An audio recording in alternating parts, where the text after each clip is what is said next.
Professeur Rachid Belhadj, bonjour. Bonjour. Professeur, la situation devient de plus en plus grave sur le terrain. Le nombre de contaminations Covid-19 augmente. Le nombre de décès augmente. Très difficile de trouver une place au niveau d'une structure de santé. L'oxygène fait défaut. Et on dit que certains malades meurent faute d'oxygène.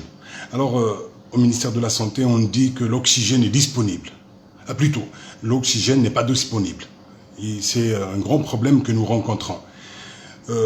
Certaines parties disent qu'il y a un problème de transport. D'autres disent qu'il y a un problème de stockage au niveau des structures de santé.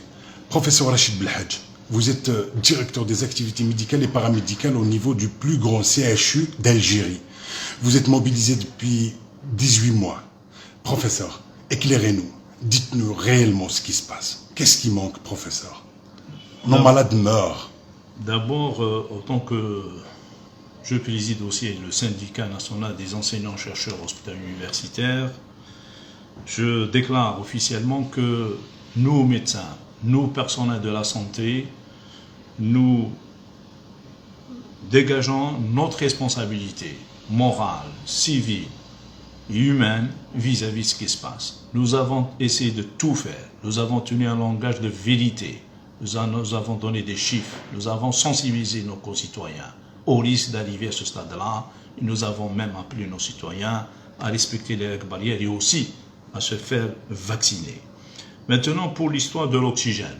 Heureusement que nous, professionnels de la santé, nos citernes cérébrales fonctionnent toujours, notamment les citernes interpédonculaires. Pour dire qu'il y a des histoires de citernes, venez sur le terrain s'il vous plaît.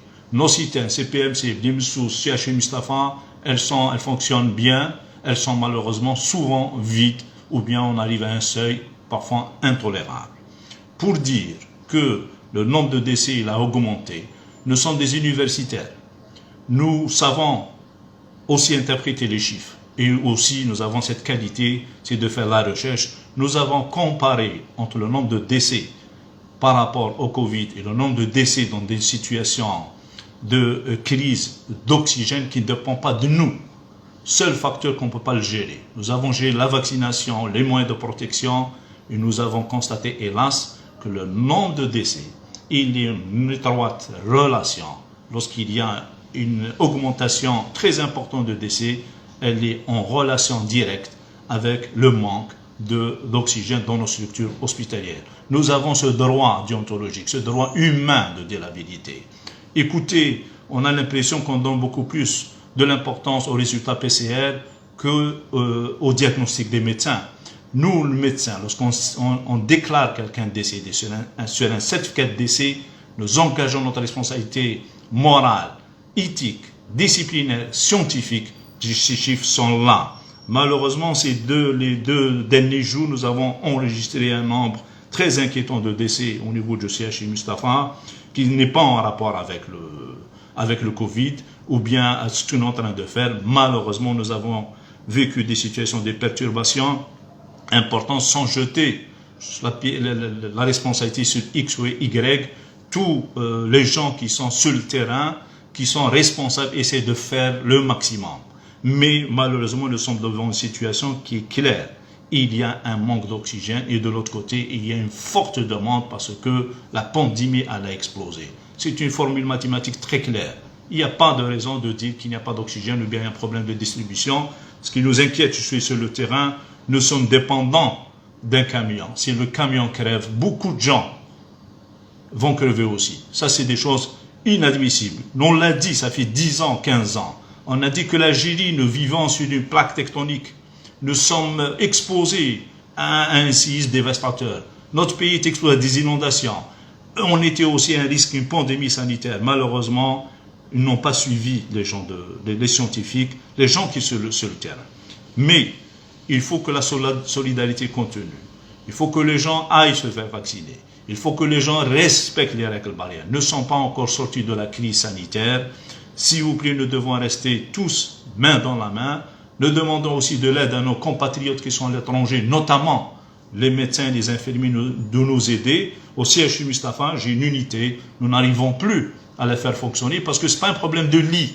Je répète encore une fois, c'est un problème de personnel. Notre personnel est en train de payer cash, justement, cette pandémie, un nombre de contaminations très élevé qui dit contamination, un arrêt de travail au minimum de 15 jours. Donc, comment pouvoir remplacer ces gens-là? Ces chiffres aussi de contamination augmentent, c'est aussi la problématique. J'ai un problème de l'oxygène et nous avons un problème aussi de notre personnel. Nous demandons de l'aide, j'ai dit aux retraités, aux bénévoles, ou bien c'est des gens qui peuvent nous aider en matière surtout de main-d'œuvre professionnelle, soit des paramédicaux ou des médecins qui vont nous aider en cette période très très difficile. Nous demandons de la sagesse, de la solidarité et aussi un comportement civilisé de nos concitoyens pour faire face à cette crise sanitaire, loin justement d'une polémique de chiffres. Les chiffres sont là et nous demandons, nous, autant que personne, autant que professionnels de la santé, autant qu'universitaires, pardon aux gens qui sont morts, justement, dû à cette désorganisation, à ce manque d'oxygène. Mais nous sommes là, nous sommes prêts à se sacrifier pour notre peuple, pour notre pays, pour dépasser cette crise-là. Professeur Rachid Belhadj, dites-nous, vous avez combien de malades hospitalisés actuellement et il vous faut combien de litres d'oxygène, professeur? Les chiffres sont clairs, nous avons 3 réservoirs. Nous avons géré 318 malades. Et chaque malade consomme des cas. Ce qui ne nécessite pas, on ne peut pas les transférer dans des chambres d'hôtel. C'est des malades qui nécessitent une oxygénothérapie avec bien sûr les autres traitements, au minimum 30 litres. Au minimum 30 litres, donc il y a une forte demande. Et on nous distribue, ça fait, écoutez, on risque de faire un IDM, on risque de faire un AVC. Nous comptons nos litres, nous comptons nos heures. Nous ne sommes pas médecins, je n'ai pas le droit de mentir aux gens, ou bien mentir à mes confrères.